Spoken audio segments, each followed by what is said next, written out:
Breaking reports are circulating regarding Tier 4B signals and new activity detected within the Iraqi and Vietnamese banking sectors.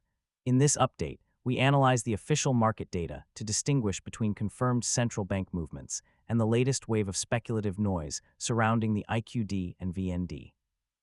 Decoding Tier 4B, separating speculative narratives from banking reality. In the current landscape of alternative currency investment, few terms generate as much traction and confusion as Tier 4B for investors monitoring the Iraqi Dinar, IQD, and Vietnamese Dong, VND. Recent reports claiming that Tier 4B signals have been activated require a precise analytical breakdown. To understand the market reality, it is essential to distinguish between the nomenclature used in speculative communities and the standardized terminology recognized by global financial institutions. First, it is critical to establish the official standing of the term. A review of glossaries from major regulatory bodies, including the International Monetary Fund, IMF, the Bank for International Settlements, BIS, and the Society for Worldwide Interbank Financial Telecommunication, SWIFT, confirms that Tier 4B is not a recognized classification in standard global banking. In professional finance, tier classifications typically refer to capital adequacy standards, such as Tier 1 and Tier 2 capital under Basel III protocols, which measure a bank's financial health, not groups of investors awaiting a currency revaluation.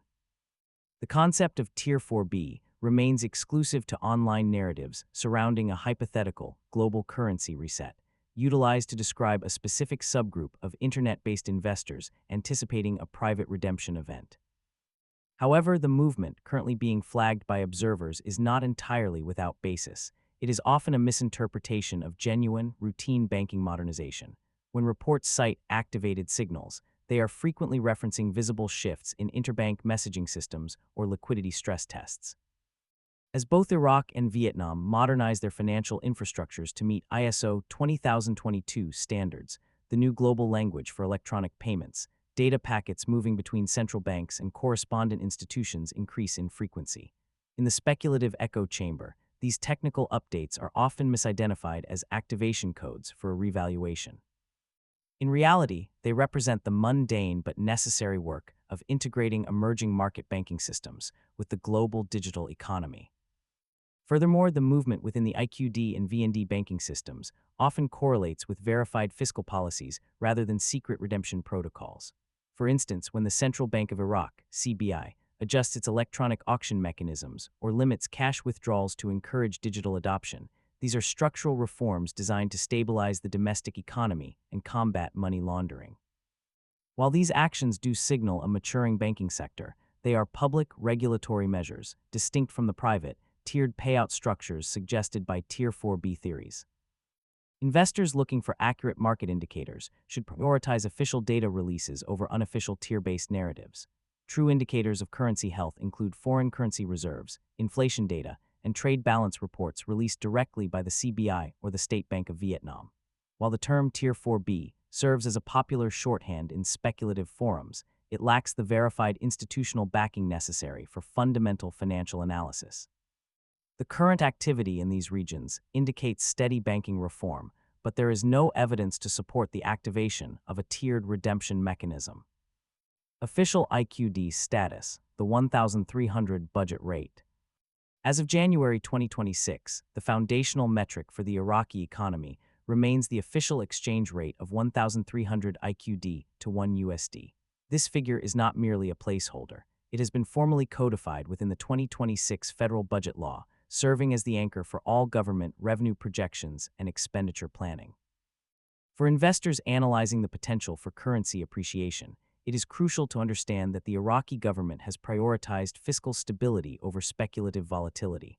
By locking the 1,300 rate into the national budget, the Central Bank of Iraq, CBI, and the Ministry of Finance have signaled a commitment to policy continuity rather than an abrupt revaluation event.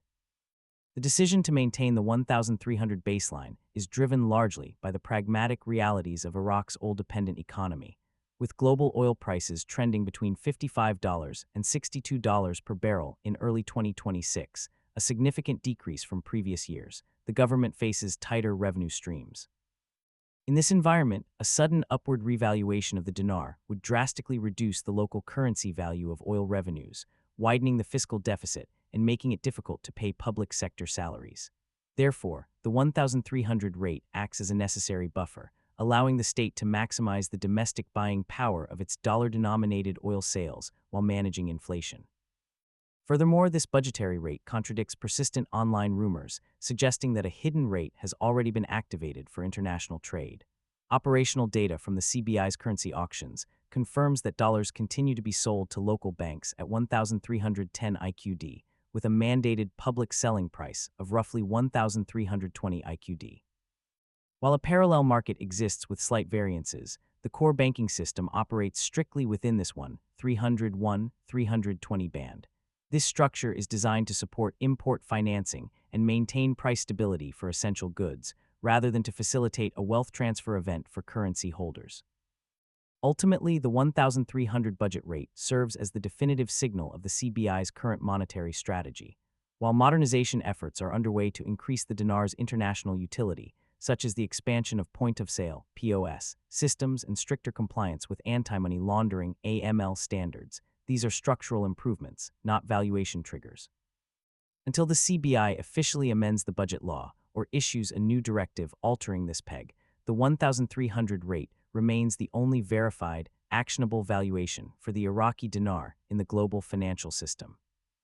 While speculative narratives often focus exclusively on the external exchange rate, the most substantive and verified movement within the Iraqi financial sector is occurring internally through the strategic issuance of national bonds and rigorous banking reform.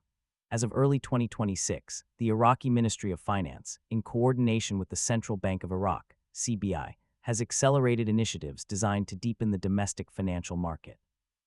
This shift is not a precursor to an overnight currency revaluation, but rather a calculated, long-term strategy to build a sovereign credit market and reduce the economy's heavy reliance on cash transactions.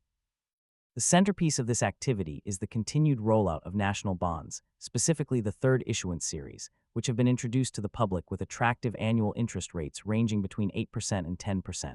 The strategic objective behind these high-yield instruments is clear: liquidity absorption. For decades, a significant portion of Iraq's monetary supply has been hoarded in private homes, often referred to as mattress money, outside the formal banking system. By offering guaranteed government-backed returns, the CBI is effectively incentivizing citizens to deposit this idle cash into the banking sector. This process of financial inclusion is a critical requirement for any currency looking to gain international credibility, as it stabilizes the money supply and provides banks with the liquidity needed to finance private sector growth. Parallel to these bond issuances is the enforcement of strict capital reform mandates. The CBI has issued directives requiring all private banks to significantly increase their capital reserves, setting a compliance deadline that extends into 2027. This policy is designed to force a consolidation of the banking sector. Smaller, undercapitalized banks that function merely as currency auction windows are being pressured to merge with larger institutions or face liquidation. The goal is to create a leaner, more robust network of banks capable of handling international trade finance and cross-border transactions without relying solely on the CBI's daily dollar auction. For the global observer, this activity represents the true signal of Iraq's financial modernization. The movement is structural and foundational. It involves moving Iraq from a cash-based, all-rentier economy to one supported by a functioning credit market and compliant financial institutions. While these reforms are technical and gradual, they are the necessary verified steps required to integrate the Iraqi dinar into the global electronic payment ecosystem. Investors monitoring the region should view these bonds and capital deadlines not as secret codes for wealth transfer, but as evidence of Iraq's slow, deliberate progression towards standard international banking compliance. In a decisive move to stabilize its post-pandemic economy, the State Bank of Vietnam, SBV, has officially activated its monetary policy framework for 2026, setting a clear credit growth target of 15%. This figure is the critical movement metric for the Vietnamese financial system, directly contradicting online speculation that suggests the banking sector is preparing for a currency revaluation. The 15% target serves as a ceiling designed to control inflation and prevent economic overheating, marking a deliberate reduction from the blistering 19.1% credit expansion recorded in 2025. For the global investor, This signals that the SBV's primary objective is sustainable capital absorption by local businesses, rather than an artificial adjustment of the Vietnamese Dong's (VND) exchange rate. It is essential to understand the mechanics behind this movement. When financial news outlets report on activity within the Vietnamese banking system, they are referencing the SBV's aggressive management of liquidity to support domestic industries, specifically manufacturing, export processing, and high-tech agriculture. The central bank has issued strict directives to credit institutions to channel capital into these productive sectors, while simultaneously tightening lending to high-risk areas like real estate. This is a classic anti-inflationary strategy. By carefully managing the flow of credit, the 15% cap, the government aims to keep the Consumer Price Index, CPI, stable while maintaining economic momentum. This policy requires a stable, predictable currency value to protect Vietnam's export competitiveness, which would be severely damaged by a sudden upward revaluation. Furthermore, the VND's exchange rate mechanism continues to operate under a managed float regime, heavily influenced by global trade dynamics. With Vietnam's economy deeply integrated into global supply chains, the SBV manages the dong to ensure stability against the US dollar and other major currencies. A sudden revaluation would make Vietnamese exports more expensive globally, undermining the very growth the government is trying to protect. Therefore, the signals detected in the banking system, such as adjustments in interbank interest rates or liquidity injections, are operational tools used to maintain this delicate balance, not precursors to a Tier 4B wealth transfer event. In summary, the verifiable data from Hanoi indicates a banking sector focused on maturity and stability. The movement is the sound of an emerging market refining its credit protocols to meet international standards, such as Basel II and III, and managing its debt-to-GDP ratio. Investors and observers should interpret these banking signals as evidence of Vietnam's long-term commitment to becoming a manufacturing hub, a strategy that relies on a stable, competitively priced currency, rather than the speculative windfall of a revaluation. The final critical component of the current financial landscape involves the integration of emerging banking sectors into the global trade architecture, specifically through World Trade Organization, WTO accession protocols, and the standardization of electronic payment systems. For the Iraqi economy, WTO membership remains a primary strategic objective, yet it is a rigorous, multi-stage bureaucratic process rather than a singular event. As of early 2026, reports indicate continued progress in Iraq's Working Party meetings, where the focus is on harmonizing tariffs, intellectual property laws, and customs regulations. While speculative communities often present WTO accession as an immediate trigger for currency revaluation, the reality is that membership validates a nation's trade policies rather than dictating its exchange rate. The benefits, such as increased foreign direct investment and market access, are realized over years of compliance, not overnight. Simultaneously, the movement, often cited by observers, is most visible in the aggressive technical upgrades to payment infrastructures in both Iraq and Vietnam. In Iraq, the central bank has enforced a mandatory shift toward digital transactions to reduce the economy's heavy reliance on physical cash. This includes the widespread deployment of point-of-sale (POS) systems in retail and government sectors, alongside the strict implementation of international bank account numbers (IBAN) for cross-border transfers. These measures are designed to align the Iraqi banking sector with anti-money laundering (AML) and combating the financing of terrorism (CFT) standards required by the international community.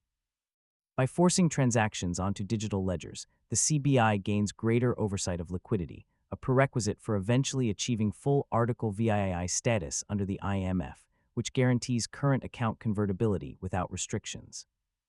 Similarly, Vietnam is advancing its integration through the adoption of ISO 20022 standards, the global language for electronic data interchange between financial institutions.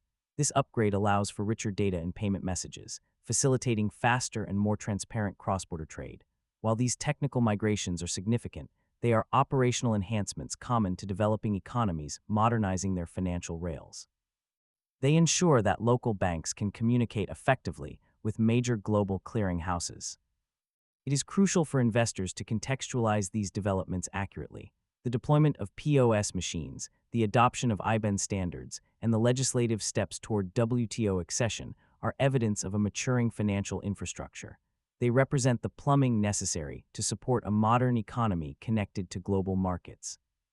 However, these are structural prerequisites for trade efficiency, distinct from the Tier 4B narratives that characterize them as activation codes for a sudden wealth transfer. The integration is real and verified, but its purpose is stability and standardization, paving the way for sustainable, long-term economic growth.